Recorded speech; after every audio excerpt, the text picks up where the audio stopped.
You briefly mentioned taxes. Oh boy. Let's do it. All right. Taxes. Is taxation theft? It's more like extortion, right? But it doesn't make for as fun a slogan. It doesn't fit on the hat. I have a great hat that I sell. It says "Make taxation theft again" instead of "Make America great again," and that goes really well. But I didn't want to wear it in California because I thought they would think it was a Trump hat and I might get beat up. Even if you just wear a red hat. I know. Did you see this? I had a guy that tweeted at me a couple of weeks ago that he was wearing a Nintendo Switch hat, the new Nintendo, and it's a red hat, and he said people were telling him to go fuck himself. Yeah. I mean, come on. Yeah. Well, and somebody got beat up in D.C. because it said "Make Bitcoin great again" or something like that. The left has gone a little bit nuts, I think, as you've started to detail in some of your videos. But when it comes to taxes, taxes are the price we pay to live in a civilized society. Just kidding. Just kidding. No. I like that you went to the camera on that one. That's good. I just triggered all of the libertarians who are watching. Yeah. Taxes should be as low as possible, right? The idea is that you should keep the fruit of your labor. That's the philosophical argument. But the technical argument is that government wastes so much money. They waste money because they don't have an incentive, right? I have an incentive to save money. But if we go out to dinner tonight, Dave, and you're like, Austin, I'm taking the finest restaurant in Los Angeles. I'll be, all right, great. I'm getting steak, I'm getting lobster, I'm getting shrimp, I'm going to get all the fixings. Yeah. Right? And so there's no incentive for government officials to save. So there's no incentive for them to be careful stewards of the public's money and our trust. Right. And they build these budgets that they have to exceed, otherwise their budgets get slashed because people, they didn't use the money. I'll take it In-N-Out, but that's really all we're doing. In-N-Out's fine. Right? Yeah, I want to order off a secret menu, though. No doubt. But yeah, when it comes to taxes, I'm not a fan of the income tax just because it assumes that the money isn't yours. Right? It basically assumes that, no, this is our money, and we're going to let you have some of it as soon as we've taken out our share, right? Withholding. And again, from a philosophical perspective, I think it's just anathema to the concept of freedom. We didn't have it before 1913. Somehow the roads got built. The roads did get built, guys. We had systems of tariffs, right? But at least with a tariff system, and I'm not a fan of tariffs either. But with a tariff system, I mean, in a sense, you're paying for what you use, right? It's kind of like Gary Johnson's, national sales tax proposal, right? You're just paying for what you use, what you consume, which I think, in some ways, is from a moral perspective, I think it's better than an income tax, which just says, well, what you have is ours, and we'll let you keep a little part of it. Mm-hmm. I prefer a flat tax system. I know that's controversial because poor people pay a larger percentage of their goods and services, of their money into essential goods and services. So there is a problem with that because people say that's regressive, and that is true, and I acknowledge that. But again, if you really believe in true equality, which we hear a lot from progressives, if we want people to be equal in some sense, then shouldn't they be taxed at an equal rate? And well, then they disagree, and they say, no, if you make more, you should have to pay more. And right. I think that creates, big word here, disequilibrium in a sense, because the people who are the most productive are being harnessed the most, right? And the people who are the least productive, in some sense, are paying less, right? So if we're all, and that's not to say that it should, would, what's moral here, but in some sense, you're taking the people who are creating all of the wealth of society, and this is the Randian concept of here is that you're taking all those people and you're disincentivizing the cream of society. And so I think that's not the right way to go about it. Everybody should be taxed at the same rate if you're to be taxed at all. And most of the taxes that we have, I think are just excessive. But, again, it's not just the income tax. You've got sales taxes, property taxes, you've got fines and fees everywhere you go. Trust me, I'm a business owner now, and I just did my taxes this week. I know about a whole new slew of taxes I didn't know about. Yeah. For the privilege of sitting in your home and doing this interview, you owe the government 15%. Yeah. Right? It's unbelievable. So, all right, so you mentioned a flat tax, and when people ask me about taxes, and I think, I've said for a while, as a liberal, I haven't moved. I've watched the left go off the deep end, so it makes it seem like I'm more right, even though I don't think I've moved. But I think I've shifted a little bit on taxes, which is I would basically be for some sort of flat tax. I'm just going to pick a number for a second, and we can go back and forth on that. Let's say 15% flat tax, and if you made less than 50 grand, you don't pay any taxes because you need the help the most. And if you make over 10 million or something, like I would pick it something pretty high, you pay another 2%. And then maybe over 100 million, you pay another percent. But Something like that. Does something like that make some sense to you? Yeah, I mean, I'm for any reforms of this tax system that we have. I can be reasonable, right? Like I may not like taxes at all, right? I just chafe at it from just a simple reaction. I just despise taxes, but I think that it's time for us to have some sort of reasonable tax reform. So yeah, I think that this is the kind of solution that I was looking for. The real problem isn't with taxes; it's with spending, because the spending is just future taxes. Yeah, and we've gotten ourselves what, $20 trillion now in debt. I mean, when I was a kid, the conservatives or the Democrats were attacking the conservatives of the Republican Party because Ronald Reagan drove up our national debt to $144 billion. Yeah, what is it now? It's 20 trillion. 144 billion versus $20 trillion. So we've gone into the twilight zone in some sense in terms of our spending. And we take in $2 trillion a year, we spend $4 trillion a year. That to me is a recipe for disaster. Right. So it seems fairly obvious to me, and I'm not an economist, but we are never going to pay this money back. That seems obvious to me, and that then unfortunately creates a situation where it's why we need a military. You know what I mean? That one day China, you know what I mean? Like, I don't, that just seems real world to me. One day it's possible China is going to go, whoa, you guys have racked up quite a bill over here. Yeah.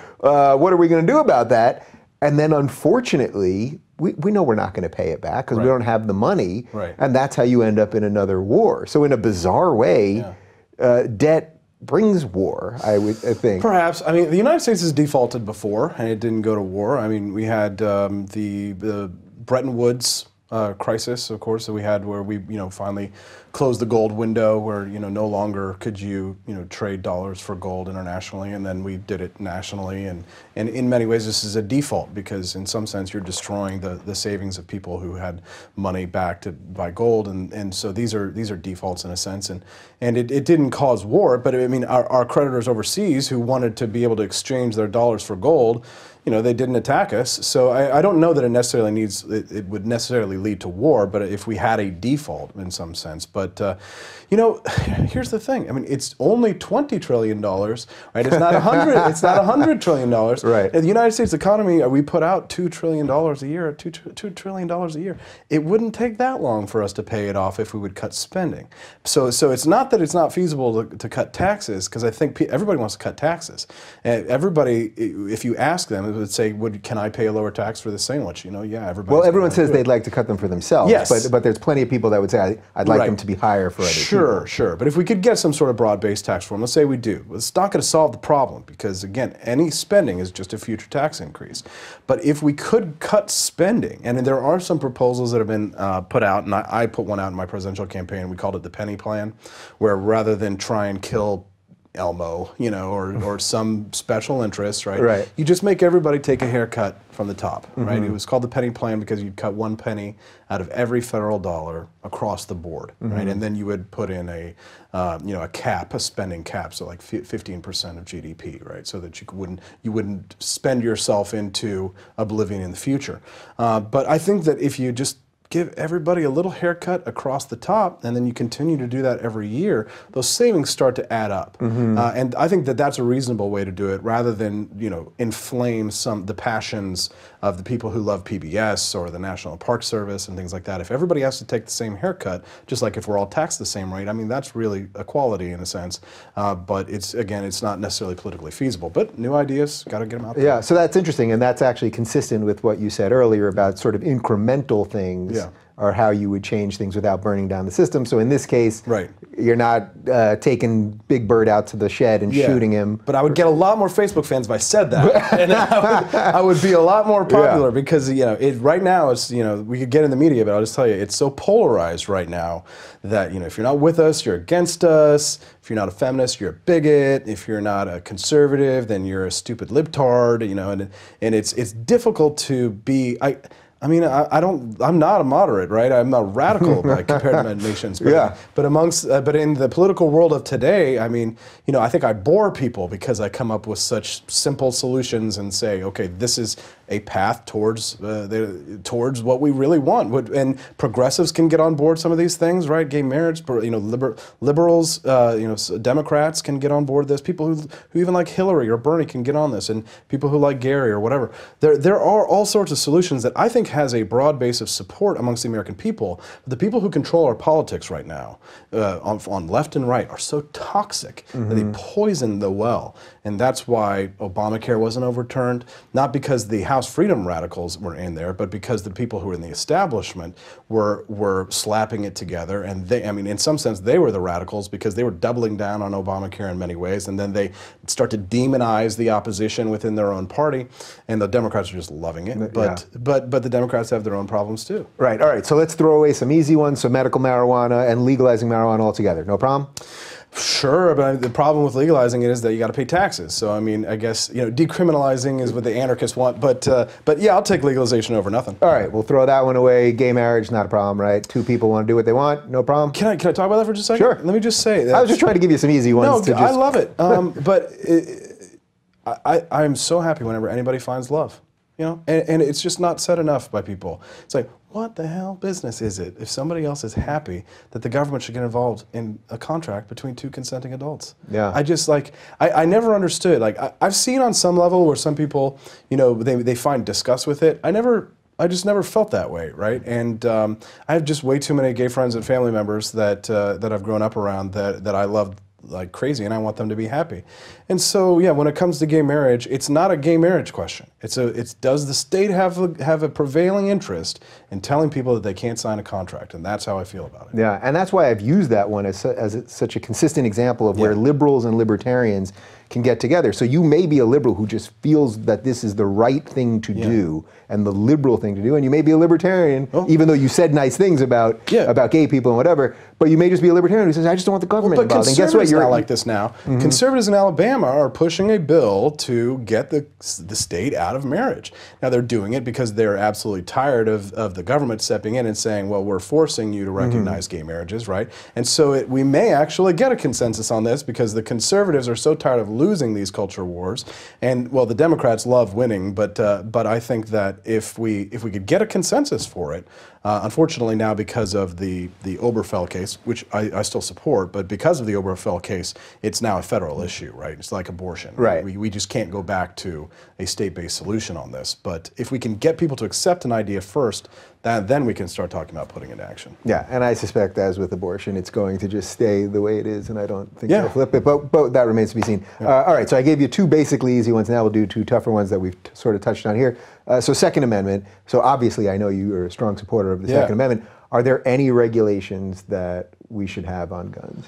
Well, maybe nukes, right? So maybe you shouldn't be able to have a nuclear weapon, right? No nukes. We don't want a Kim Jong-un, right? Okay. That might be the tipping point. Everything but nukes, for the most part. Yeah. The problem is that most people think that if you make it legal to own tanks, then like everybody's going to own tanks. Well, it's not true because it's so expensive to own a tank.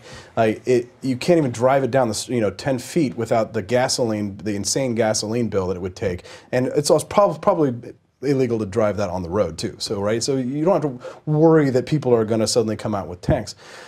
And this is going to make some people uncomfortable, but you really need to understand that the revolution was fought in many ways by militiamen. They fought with military-grade weapons of their time.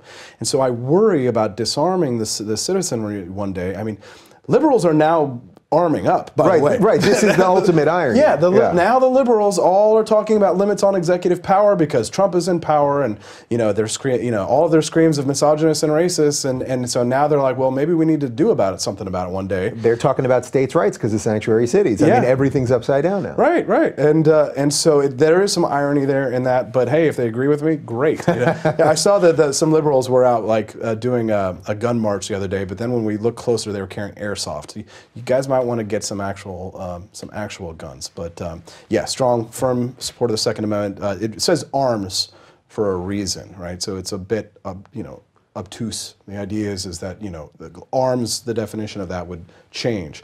So I do think that citizens should be able to have that. Fully automatic rifles. Like, I want to live in a world where gay married couples can defend their marijuana fields, fully automatic machine guns. Right? Yeah. That's a beautiful world. Think about it. You're giving me a lot there. Yeah, well, like happily married lesbians who grow marijuana, and one day somebody comes in and wants to steal their stash. I mean, they should be able to grab their AK-47s and, kick some ass. Yeah, that sounds like that should be on Netflix. That should be a movie. That show, Yeah. All right, but somebody's going to hear that and go, all right, I've been with this guy's making some sense, but I don't want my neighbor walking around with a bazooka. Yeah. The tank is obviously okay. You can't afford a tank, but maybe you save 20 grand. I don't know how much a bazooka costs. Right. But you know what I mean? So how do you stop the crazy person from just saving all their money and buying a weapon that they could blow up a school? Or Well, you could get on the internet and you could build a bazooka for a lot less than it costs to buy one, because, that's probably not the answer they wanted to hear. Probably either, not, but, but that's the problem is that people who want to do evil things are going to do it, right? It's very easy to make a gun. You can take a pipe, put a shotgun shell in it, hit it with a hammer, that's a gun. And so, I don't want to say that, oh, well, we don't ban it, ban something simply because, oh, it's possible to do it, right? We ban murder for good reasons. But a gun is a tool, right? It's just a tool, and it's only as evil as the person who wields it. An object in itself doesn't carry any morality, right? Mm-hmm. Sometimes libertarians get upset with me because I talk about drones, for example, and I say, well, a drone is, again, just a tool. It's just like any other tool. And what matters is that constitutional due process is applied when the government uses a tool like this, right? We like drones much better than we like carpet bombs, right? Because it's more pinpointed, right? But the ultimate question is who wields the gun, who has power to do it. The funny thing is about liberals that kind of kills me, the ones who are the anti-gun liberals, is that they say things like, oh my God, these cops are so evil and racist, and they hate blacks, and only they should own guns. Yeah. Right. Well, that goes to the heart of the argument, which is always how corrupt and evil the system is. What's the answer? Make the system bigger. Make the system bigger, right? Hire more cops. Yeah. Right. And I don't usually get off on seeing people get harmed, but it was some irony in Occupy Wall Street and some of these definitions of people calling for more government, and then they get government right in the face with a pepper spray, right? You wanted more government, and there it is, right? That is the ultimate result of the call for more state intervention. Yeah.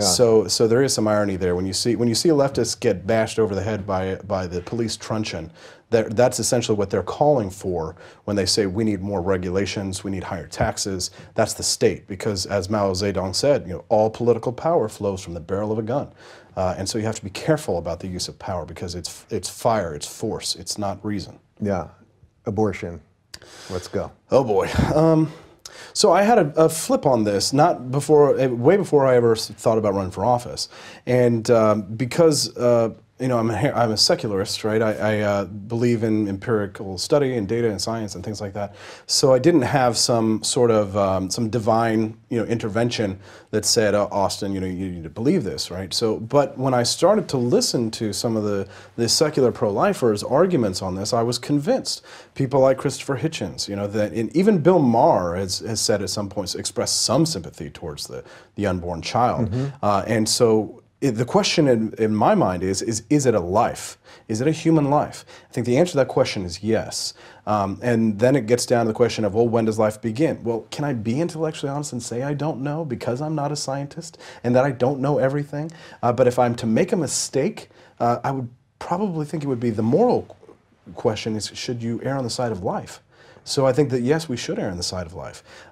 This is not a scientific or empirical question, but my little sister is adopted, and she was slated to be aborted by her mother, and we convinced her not to abort, and then we adopted her.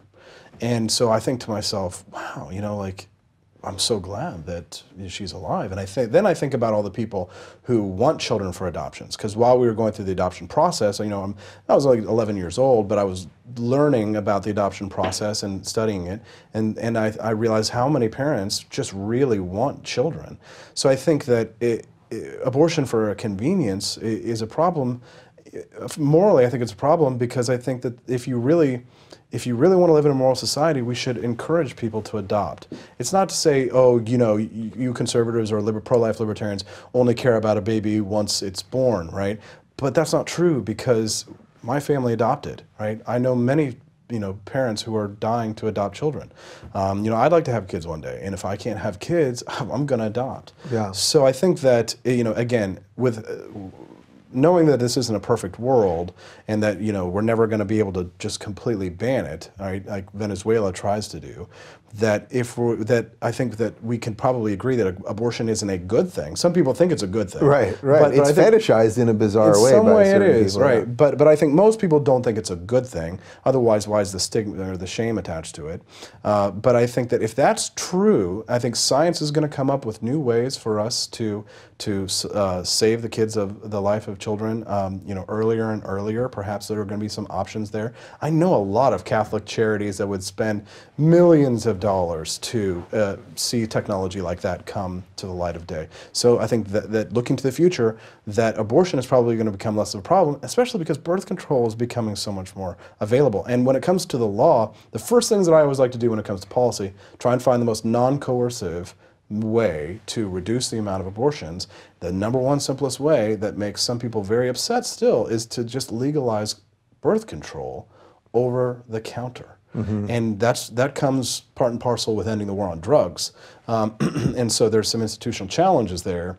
But I think that abortion is wrong. I think that it is a human life. I think that as a society that we should protect. If government is to exist, then its role should be to protect those who cannot protect themselves.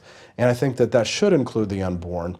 But of course we have federal challenges to that, and we have court challenges with that, we have state challenges with that. But I try and make the moral argument because unless we can win the moral argument, we'll never win the legislative argument. Yeah. Well, I like the way you frame the argument there because it's also nice to occasionally hear someone say, I don't know everything and I'm not a scientist, and that there's an actual moral quandary here. Yeah. What did you make of a couple weeks ago when Tomi Lahren came out and said, that she, using her conservative principles, is actually pro-choice? I don't know that she said she herself was pro-choice, but said that she didn't want the government basically legislating what a woman could do with her body. I do see that as an intellectually consistent position. It may not be the conservative position, it may not be the position that Glenn Beck, who I like and who's been in that chair, believes, and he did what he did, got her show's no longer on the Blaze. Yeah. That's a whole separate issue. Right. But do you think that there's legitimacy to the argument that she made? The first thing that popped into my head was, oh, she's had an abortion. Because 3 weeks before that, she said... I know, there's a video from... Yeah, she's being a complete hypocrite here, so something happened. That was my first thought. Then I was like, well, can't prove that. And then I thought to myself, okay, so what is this really all about? Well, if the argument is that the government has no prevailing interest in getting involved in a woman's body, well then can the government save the child if something's wrong with the mother, if she's in a coma? Can the government take the child out? Let's say that the situation happens where the mother's life is actually in danger, and the mother can't give consent. I mean, can the nurse then save the life of the child? But what if the mother at the time doesn't want the child to be born? What if she woke up and decided, oh no, I actually wanted to have an abortion? Right? Would the nurse probably not try and save the life of the child by default because she thinks of it as a baby? When Beyonce posted pictures of her being pregnant, the liberals were saying that, oh, those are babies, those are children, those are humans, right? But they're not babies, they're not humans. But when it comes to the Tomi Lahren thing, I think she probably just says whatever she can say to get traffic and clicks, and God knows I've been so tempted to follow in her example because you could make a lot more money that way. But I think that when it comes to the question of whether it's consistent or not for government to intervene, I mean, even Gary Johnson, who parades himself around as a pro-choicer, signed a partial birth abortion ban. Mm-hmm. So most abortions do occur within the first trimester. But the real thing, again, when I said we're full circle here, the most politically incorrect thing that you can say is that you should be personally responsible is that we have things called condoms and birth control, and you are supposed to take care. Because the problem with the liberal argument of freedom is that I am free to not only destroy other people's lives and harm and create harm and have the government solve, but I'm also free to self-destruct and to make you pay for it. And a prime example of that is that, like for example, when the Supreme Court upheld Obamacare, I was there the day that happened. The liberals were unironically smoking cigarettes after it was over. Not because they were necessarily addicted to nicotine, it was a sign to the rest of us that I can do whatever I want and now you have to pay for it. And there are people who think that taxpayer-funded abortion should exist and that we should pay for those decisions.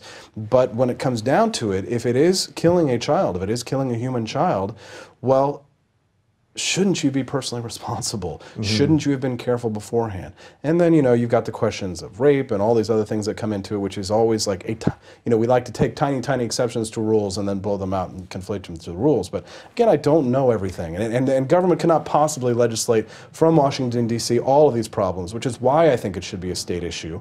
Because I think from an administrative question, the states should be allowed to have laboratories of democracy in some way, right? When it comes to the war on drugs, when it comes to abortion, right? Like if you're in Texas, if the war on drugs was ended federally, Texas might execute you for looking at a joint, right? But here in California, it may be like they may have, they could execute you for not smoking. They could execute you for not smoking, right? Yeah. So that's the thing, is that there are some problems with federalism.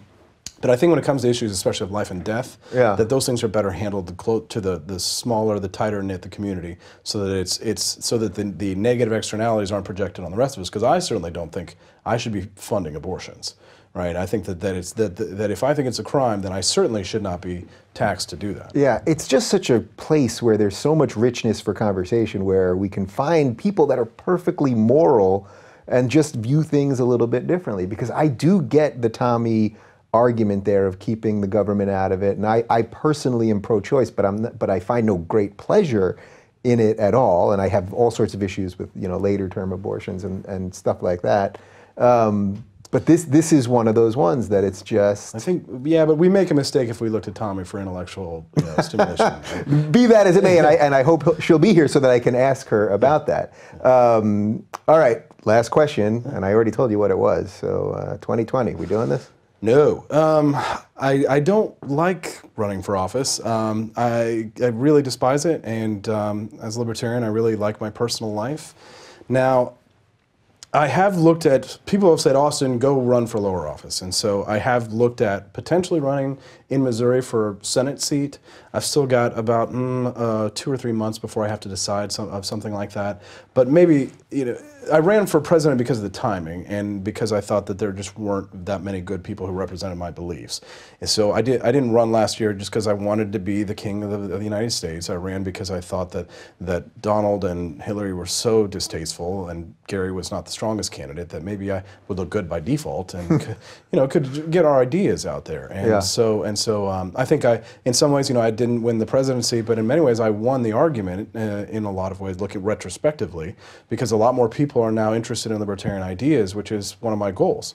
But when it comes to running for president in 2020, I'm going to respectfully decline at this time and say that maybe it would be better for me to try and do something at this point that would, not be an altruist perhaps, but try and do something, give something back to the citizens of my state who have got a horrible senator, Claire McCaskill, a Democrat who's now, for complete partisan politics, she's kind of shooting herself in the foot, saying she's going to filibuster Neil Gorsuch, and she's doing this because she's terrified of the progressives in her own party, the Bernie bros and all that, or they're threatening to primary her. So now she's being pushed so hard to the left. She's going, doing what Hillary did, the mistakes that Hillary made, going as hard left as she can, hoping that those socialists and social democrats are going to push her into it.